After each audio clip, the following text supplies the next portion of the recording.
Toll plaza પર toll કલેક્શનની પ્રક્રિયાને seamless બનાવવા અને ફાસ્ટેગના દુરુપયોગને રોકવા માટે વન વ્હીકલ વન ફાસ્ટેગ પહેલને અમલમાં મૂકવા માટે નેશનલ હાઈવે ઓથોરિટી ઓફ ઇન્ડિયાએ યુઝર્સ માટે નો યોર કસ્ટમર એટલે કે કેવાયસીની પ્રક્રિયા પૂર્ણ કરવાનો આદેશ આપ્યો છે.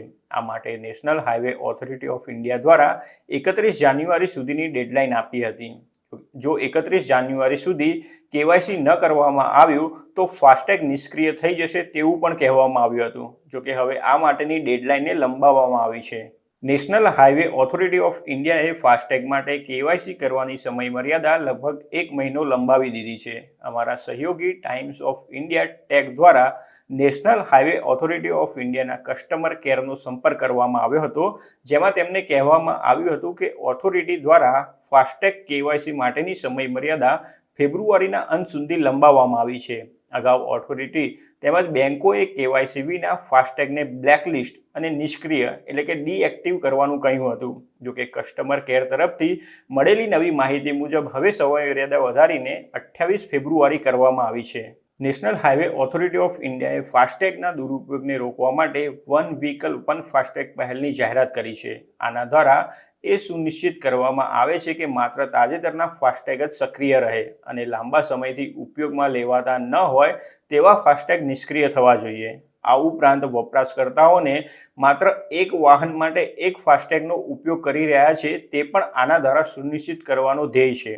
આ પ્રક્રિયા તે પણ સુનિશ્ચિત કરે છે કે વપરાશકર્તાઓ ઝડપથી ટોલ કલેક્શન અને લાઇનમાં ઓછી રાહ જોવા માટે કારની વિન્ડશીલ્ડ પર ફાસ્ટેગ ફિક્સ કરશે. હાઈવે પર ટોલ નાકા પર વાહન ચાલકોને લાંબી લાઇનમાં ન ઊભું રહેવું પડે તે માટે ફાસ્ટેગ શરૂ કરવામાં આવ્યું છે. ફાસ્ટેગ એ રેડિયો ફ્રીક્વન્સી આઇડેન્ટિફિકેશન ઉપકરણ છે જેનો ઉદ્દેશ વોલેટ અથવા લિંક્ડ બેંક એકાઉન્ટ્સમાંથી સીધા જ ટોલની ચૂકવણી કરવાનો છે.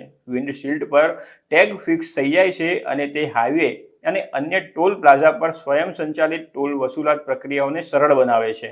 હવે આ ફાસ્ટેગ માટે જે લોકોએ કેવાયસીની પ્રક્રિયા પૂર્ણ નથી કરી તો તેમણે તેને કેવી રીતે પૂર્ણ કરવી તે જોઈએ તો સૌથી પહેલાં માય પ્રોફાઇલ પેજ પર નેવિગેટ કરો અને કેવાયસી પેટા વિભાગને શોધો.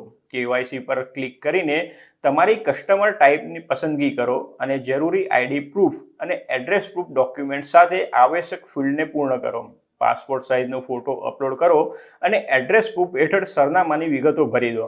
ત્યારબાદ તમારા ડોક્યુમેન્ટ્સની ઓથેન્ટિસિટી કન્ફર્મ કરીને કેવાયસી વેરિફિકેશન પ્રોસેસ શરૂ કરો. તમારા ફાસ્ટેગ કેવાયસી સ્ટેટસને સરળતાથી ચેક કરવા અને અપડેટ કરવા માટે IHMCL કસ્ટમર પોર્ટલ પર આ સ્ટેપ્સને ફોલો કરો. આ રીતે તમે સરળતાથી તમારા ફાસ્ટેગનું કેવાયસી પૂર્ણ કરી શકો છો.